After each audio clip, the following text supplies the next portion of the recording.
Walaupun rajin betul kita sholat sunat atau sholat 5 waktu rajin betul, tapi itu ibadah, itu syariat. Nah yang ini kajian, maka nggak bisa diabaikan tasawuf itu. Ya. Kalau hanya kita memahami ilmu syariat, itu ilmu hukum-hukum. Jadi mengenal hukum-hukum Allah. Tapi kalau tasawuf mengenal Allahnya, kan beda. Maka ada orang yang ahli betul di bidang hukum-hukum Allah atau syariat, belum tentu dia mengenal Allahnya. Sebab Allah itu nggak bisa hanya didekati dengan syariat, tetapi harus pakai tasawuf. So Allah itu ghaibul ghuyub, maha ghaib. Dan Allah itu laisa kamitslihi syai'un, tak dapat diumpamakan dengan sesuatu. Nah, oleh karena itulah Nabi menganjurkan kepada kita supaya mengkaji, mengkaji diri kita. Bahkan dalam Al-Quran sendiri kan disebut falyanzuril insanu mimma khuliq. Adalah manusia memperhatikan tentang dirinya dari mana, dari apa diciptakan. Nah, jadi mengkaji diri itu perintah Allah.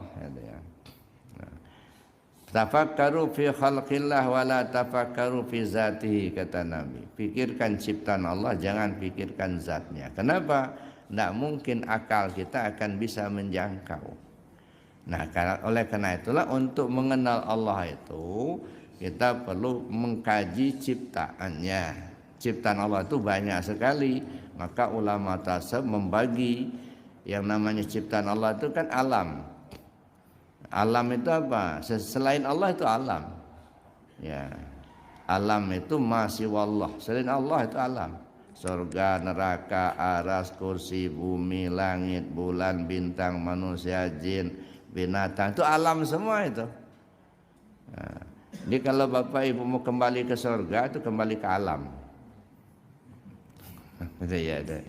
Nah, kembali kita jangan kembali ke alam. Ya, inna lillah wa inna ilaihi rajiun. Dari Allah kita datang, pulangnya ke Allah gitu. Jangan pulang ke surga, Pak. Ya. Cuman banyak yang kepingin pulang cepat ke surga karena banyak bidadarinya di sana. Yang kepikiran itu kesenangan-kesenangan aja itu. Jadi gambaran surga itu kalau dalam kehidupan kita sekarang ini adalah kesenangan. Gambaran neraka itu dalam kehidupan kita sekarang ini adalah kesedihan, kesusahan. Nah, pernah nggak bapak-bapak mengalami senang, bahagia gitu? Pernah kan? Nah, apalagi kalau barusan terima duit gitu. Wah, senangnya bukan main gitu. Pernah nggak mengalami ada sedih, gelisah, susah? Pernah kan? Nah, jadi kalau begitu kadang-kadang kita masuk surga, kadang-kadang masuk neraka. Cuman kata Rabi Adawiyah, biarlah saya masuk neraka asal bersama Allah.